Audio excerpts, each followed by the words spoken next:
shows that different branches of the World Bank react differently to governance variables. So what you think explains the discrepancy between the actions of the IDA, the International Development Association, and the IBRD, the International Bank of Reconstruction Development? It's something that I wish I had a good answer for. I mean, the article comes up somewhat short in explaining why that difference exists. If anything, we would expect the IDA, which is the part of the World Bank that lends to the poorest countries in the world, to be more responsive to governance than the IBRD, which does market rate lending to mostly middle-income countries. So to be clear on what the results are in the article, both parts of the World Bank, and therefore the World Bank overall, give more money to better governed countries. Where the distinction comes is in the type of money that they give. And so, in my opinion, and the opinion of others in the development community, well-governed countries are better recipients for what's called programmatic lending or policy support lending, lending flows that aren't tied to particular investments, where here's a lot of money for the government, and the government can do whatever it wants with that money, essentially, as compared to an investment project where here's $100 million to build roads, to fund schools, to fund health clinics, something like that. And so within the IDA, the finding in my article is that actually worse governed countries are getting more of this money, whereas in the IBRD that's not the case. The better governed countries are getting more programmatic lending. Why exactly that is remains a bit of a puzzle to me, and I don't know if it has to do with the way that structural adjustment lending, policy-based lending over time at the IDA has been done, which countries have had certain trajectories of lending portfolios where they've kept getting large programmatic loans. I don't have a clear answer on that. Mm-hmm. Going back to corruption then, what is the level you perceive of corruption of the World Bank's day-to-day assessments, and what mechanisms should be put in place to avoid? So this is something that I've studied, where I've used the World Bank's own reports on their projects, implementation completion reports that are issued at the end of every project, and I've coded them for whether or not there were problems in the project that are conceivably linked to corruption. Problems with the audits, direct mention of financial mismanagement, misprocurement, contracting fraud. Does any of that show up in the bank's reports? By that method of coding for corruption, 1 in 5 World Bank projects suffers from some level of corruption. It might be relatively small, it might be very, very large. That is almost definitely an underestimate, because there's a high incentive not to report corruption if you are a World Bank employee, because you don't want to make known to people that your project is performing poorly. So the extreme analysis in this book by Steve Berkman, who was an auditor at the World Bank for many years, a book called The Gods of Lending, he estimates 100% of World Bank projects suffered from corruption, that every single project, had corruption in it, because he would just keep finding it everywhere. I think that's extreme.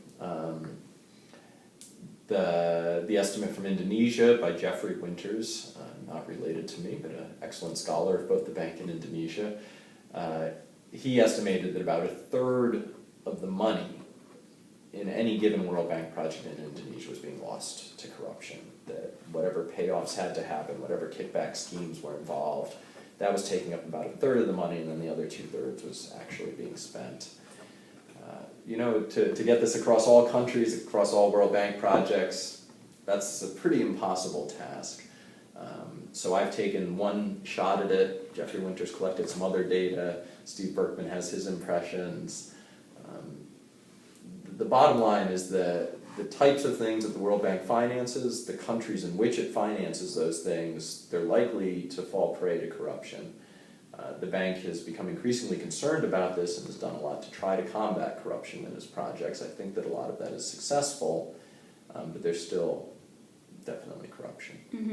In a recent article for Forbes, the economist Adam Larrick was interviewed, and he said that the World Bank lends money for countries that don't really need it, like the BRICS, Brazil, China, rather than focusing in development projects in world's poorest countries. Do you agree? This is where the distinction between IDA and IBRD comes in. So any of the lending to the BRICS, and they are all big borrowers, Brazil, India, Indonesia, they're big borrowers as far as the World Bank is concerned. That is to say that of IBRD lending, those countries make up a significant portion of it. But in terms of how much money the World Bank gives, it's a very small portion of Brazil's overall budget. So in many ways, the BRICS matter much more for the World Bank than the World Bank matters for the BRICS. So that IBRD lending, the money for that lending is money that the World Bank raises by issuing bonds on bond markets, and then it's available for the bank, for the IBRD to lend out as it sees fit. So I don't think there's a real problem there in terms of the IBRD failing, or in terms of the World Bank as a whole failing to give money to poor countries. So the IDA is specifically created to give money to poor countries. It gets its money not from bond markets, but rather from donations from the richest countries in the world. So every 3 years, the US, the UK, Japan, France, Germany, etc., put together money to give to the IDA. That money gets lent at very low interest rates or is given as grants to the poorest countries in the world. And then some of the profits that are made by the IBRD on loans to countries like Brazil, India, China get relent through the IDA. So insofar as this IBRD business exists of lending money to middle-income countries, that's good for the poorest countries of the world because it means more money that the bank can give to them, can lend to them at concessional terms. The flows from the IBRD to the IDA are much less important than what the wealthy countries of the world are giving to the IDA. So that's the most important thing, is how much does the US, Japan, the UK, how much do they decide to chip into IDA funding? So a critique that says this lending to middle-income countries by the World Bank is bad, I don't buy that. If the demand is there... China, for example, that's the second largest borrower, and I believe it was 2007 when the World Bank wanted to improve their corruption, anti-corruption methods, and the Chinese kind of said that, oh, we're not going to borrow from you anymore. There was some kind of friction in that moment.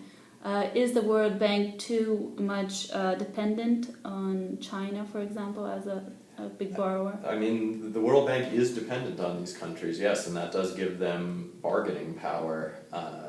I actually don't know the specifics of this case, but there are give and take with the countries about what terms they will accept within the loans for these big borrowers, and exactly for the reasons that we're discussing.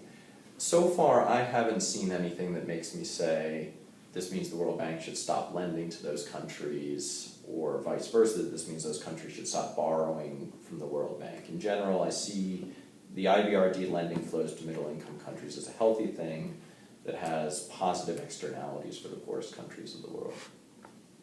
Since July, the World Bank just got a new president now. I think his name is Jin Yong Kim. I don't know how to pronounce that. What do you expect from his mandate from now on in comparison to previous mandates? I know very little about him, which is one of the things that a lot of people said at the time he was selected to be the head. I would note that the World Bank head does have a lot of agenda-setting power when it comes to what directions the institution is going to take. I would also say I was kind of wrong about Bob Zoellick as president. I was scared of his presidency. I thought as U.S. Trade Representative, which was the position he held before becoming World Bank president, he'd had to take these hard-line free trade stands against the developing countries, and particularly those of Latin America. And so I was like, oh, this guy's going to be the World Bank president. That's not going to be good for development. That's not going to be good for developing countries. But his presidency was a pretty good one, as far as I'm concerned, and some of the initiatives that he sponsored, I think, are to the benefit of developing countries and of global development. So with the new president, I hope the same is true. I think there's a lot of power there. I'm not sure exactly what initiatives we'll see, maybe more of a concern for health initiatives, given his background, but I don't know yet, too early to tell. Mm-hmm. And what is the role of non-governmental organizations they have to play in managing short-term projects as a way to avoid the grabbing hands of the state?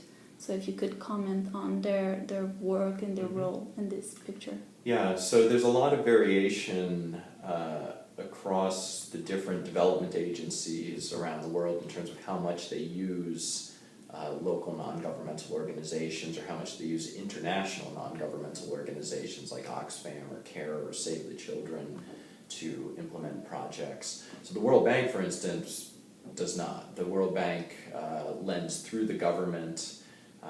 There may be some money that goes to NGOs. It's very often to support them, not in implementing projects, but rather to support their existence for whatever reason. They may need operating funds.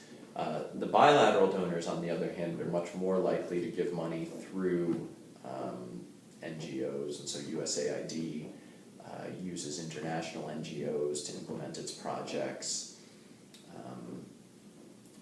So there's definitely an argument to be made that going through NGOs and through INGOs to avoid the grabbing hands of the state is a good thing.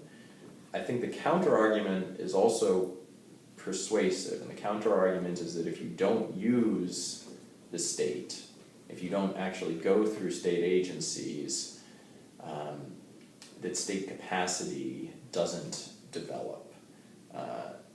And so this is something that all the donors have wrestled with a lot over the last 5 to 10 years as they've had this international debate about aid effectiveness, and they've all committed to using state apparatuses more to trying to keep money on budget, on treasury, for borrowing states, for aid receiving states.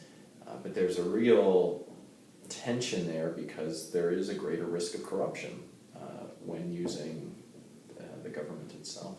Can I just add something to Sure. that? You obviously have a much more general view, and I have a very narrow view of things because I only focus on Brazil. But there has been a lot of talk over the last at least 5 or 6 years, even in Congressional Investigative Committee, about non-governmental organizations as corrupt branches linked to the state. You know, so it's much. So I tend to agree with your argument of using the state apparatus, and I would not say, at least for Brazil, that the state is more corrupt than the NGOs.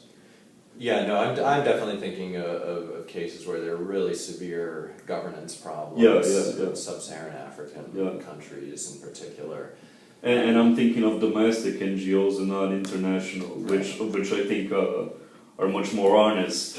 Yeah, at least, they're still, I mean, they're much less linked to politicians, at least. Yeah, I mean, so I've done some work looking at the World Bank's role in Chad, and there, for instance, we found some evidence that the government had created NGOs, had these NGOs that were linked to it, to the regime of Idris Deby, exactly for this purpose, right? Like yes, we're using civil society, yes, we're using NGOs, but they're all in bed with the government, and that's defeating. And did you go there and do interviews? No, I was not on the ground in Chad. We relied on secondary sources for that series of articles. Have you ever been, besides Brazil, doing fieldwork in other countries? Yeah, I've done a lot of field work in Indonesia. Oh, yeah, that's the other place. A little bit in Ecuador.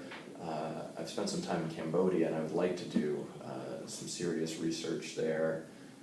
Those are the main places. In Indonesia, was it also about corruption, or was it other things? It was. Maybe it was about a broad definition of corruption. I went to Indonesia intending very much to study corruption in World Bank projects. The research that ultimately came out of that intent was about how the government chose beneficiaries of the project and whether it was their needs that mattered most or whether it was their ability to organize politically. And so you might label that as corruption. It's a very broad definition of corruption. I tend to think of it more as distributive politics, or there are equity issues there. But I'd be interested in repeating this Brazil work, the survey experimental work in Indonesia. I think that learning about Indonesian voters and how they react to information about corruption would be a very interesting thing.